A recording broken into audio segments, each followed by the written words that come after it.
समेरी और बेलारी दोनों अवध प्रांत के गांव हैं। जिले का नाम बताने की कोई जरूरत नहीं। होरी बेलारी में रहता है राय साहब अमरपाल सिंह सेमरी में। बेलारी और सेमरी दोनों गांवों में केवल 5 मील का अंतर है। पिछले सत्याग्रह संग्राम में राय साहब ने बड़ा यश कमाया था।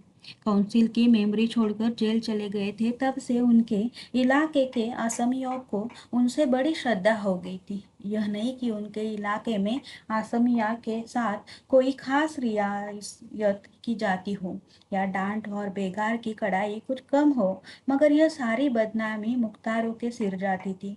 राय साहब की कीर्ति पर कोई कलंक न लग सकता था। यह बेचारे भी तो उसी व्यवहार के गुलाम थे।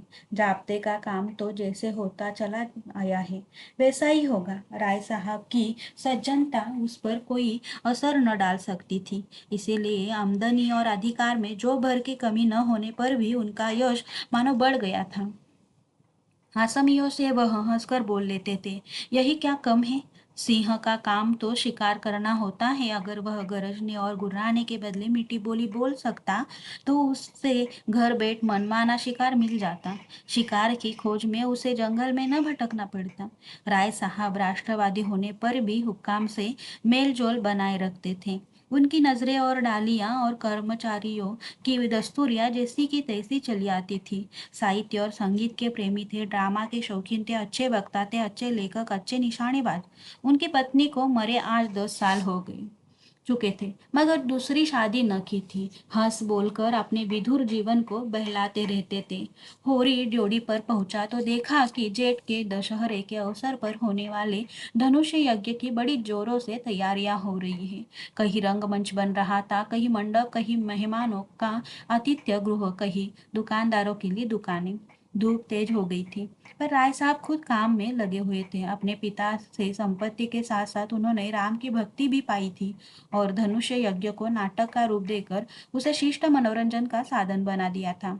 इस अवसर पर उनके यार दोस्त हाकिम हुक्काम सभी निमंत्रित होते थे और 2-3 दिन इलाके में बड़ी चहल पहल रहती थी। राय साहब का परिवार बहुत विशाल था। कोई 150 आदमी एक साथ भोजन करते थे। कई चचा तो थे, दर्जनों चचेरे भाई, कई सगे भाई, बिस्सियों से भी अधिक नाते के भाई। एक चचा साहब राधा के अनन्य उपासक थे और बराबर वृंदावन में रहते थे। भक्ति रस के कितने ही कवित्व रच डाले थे और समय समय पर उन्हें छपवा कर दोस्तों की भेंट कर देते थे। एक दूसरे चचा थे जो राम के परम भक्त थे और फारसी भाषा में रामायण का अनुवाद कर रहे थे। रियासत से सबके वजीफे बंधे हुए थे, किसी को कोई काम करने की जरूरत नहीं थी। होरी मंडप में खड़ा अभी सोच ही रहा था कि अपने आने की सूचना राय साहब को कैसे दे। सहसा राय साहब उधर ही आ निकले और उसे देखते ही बोले, अरे तू आ गया होरी, मैं तो तुझे बुलवाने वाला था। देख अब कि तुझे राजा जनक का माली बनना पड़ेगा। समझ गया ना। जिस वक्त श्री जानकी जी मंदिर में पूजा करने जाती है उसी वक्त तू एक गुलदस्ता लिए खड़ा रहेगा और जानकी जी को भेंट करेगा। गलती न करना और देख, असमियों से ताकीद करके यह कह देना कि सबके सब शगुन करने आए। मेरे साथ कोठी में आ, तुझसे कुछ बातें करनी है। वह आगे आगे कोठी की ओर चली। होरी पीछे पीछे चला। वही एक घने वृक्ष की छाया में एक कुर्सी पर बैठ गए और होरी को जमीन पर बैठने का इशारा करके बोले, समझ गया मैंने क्या कहा। कारकुन को तो जो कुछ करना है वह करेगा ही, लेकिन आसामी जितने मन से आसामी की बात सुनता है कारकुन की नहीं सुनता। हमें इन्हीं 5-7 दिनों में 20,000 का प्रबंध करना है।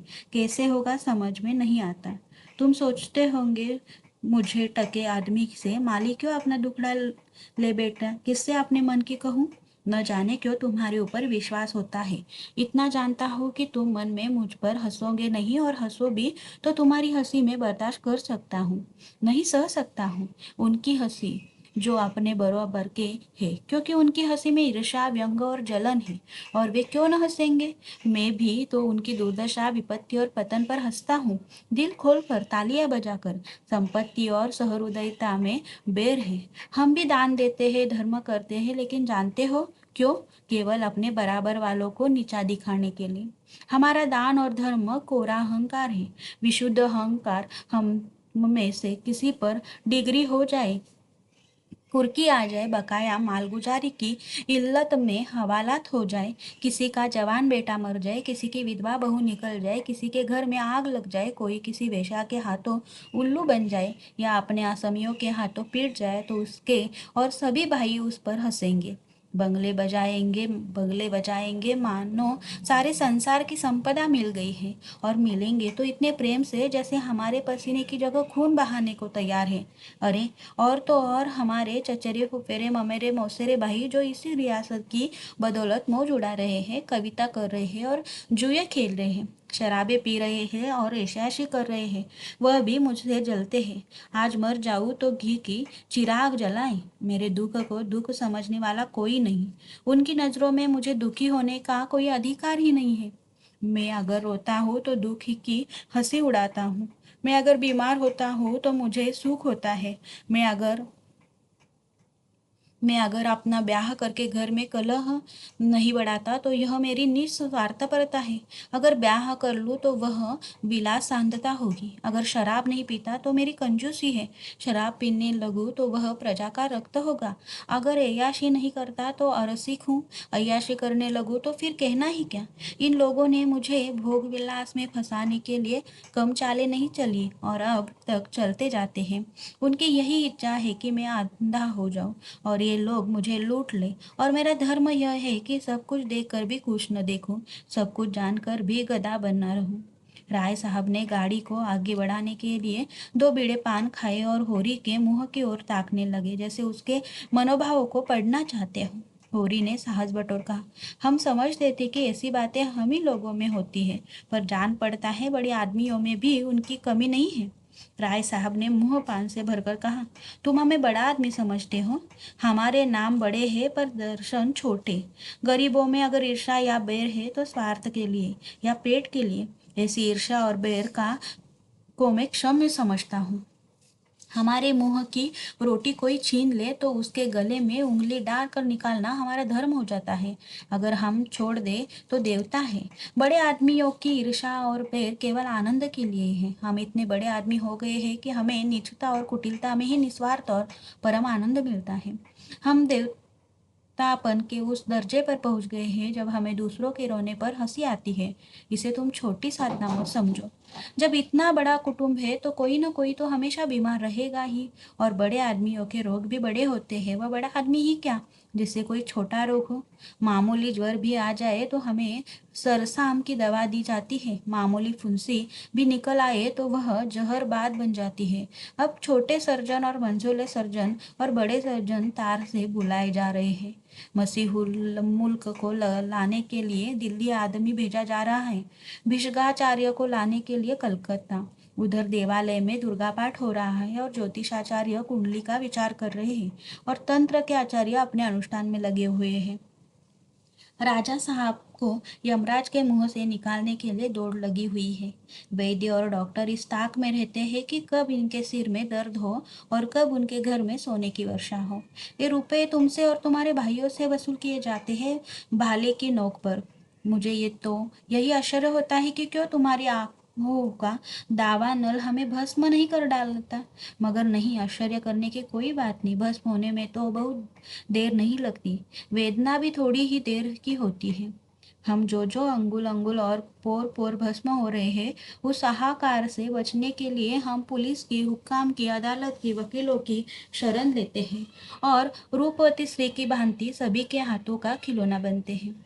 दुनिया समझती है हम बड़े सुखी हैं। हमारे पास इलाके, महल, सवारियां, नौकर चाकर, कर्ज वेशाए क्या नहीं है। लेकिन जिसकी आत्मा में बल नहीं है, अभिमान नहीं है, वह और चाहे कुछ हो, आदमी नहीं है। जिसे दुश्मन के भय के मारे रात को नींद न आती हो, जिसके दुख पर सब हमें हंसे और रोने वाला कोई न हो, जिसकी चोटी दूसरों के पैरों के नीचे दबी हो, जो भोग विलास के नशे में अपने को बिल्कुल भूल गया हो, जो हुक्म के तलवे चाटता हो और अपने अधीनों का खून चूसता हो, मैं उसे सुखी नहीं कहता। वह तो संसार का सबसे अभागा प्राणी है। साहब शिकार खेलने आए या दौर पर, मेरा कर्तव्य है कि उनकी दुम के पीछे लगा रहूं। उनकी बहों पर सिकन पड़ी और हमारे प्राण सूखे। उन्हें प्रसन्न करने के लिए हम क्या नहीं करते, मगर वह पचड़ा सुनने लगूं तो शायद तुम्हें विश्वास ना आए।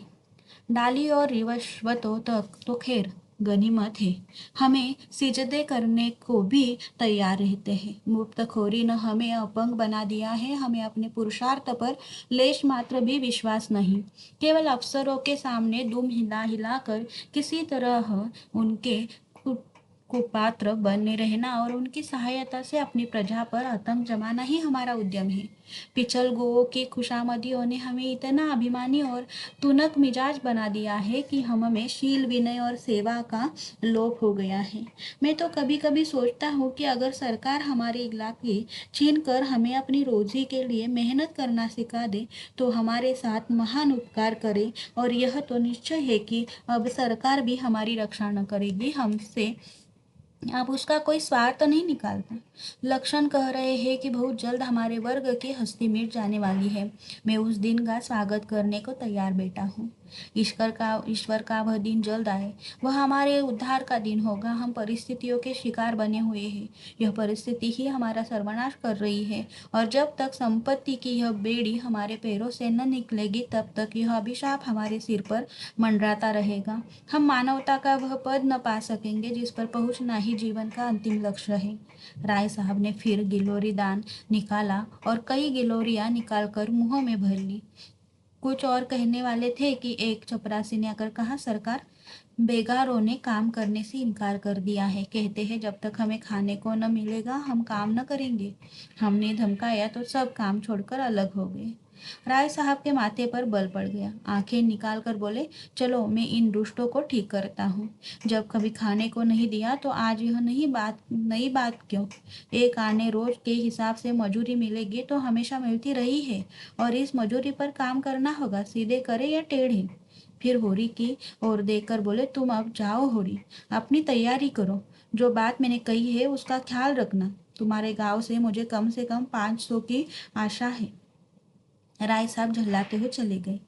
होरी ने मन में सोचा, अभी यह कैसी कैसी नीति और धर्म की बातें कर रहे थे और एकाएक इतने गर्म हो गए। सूर्य सिर पर आ गया था।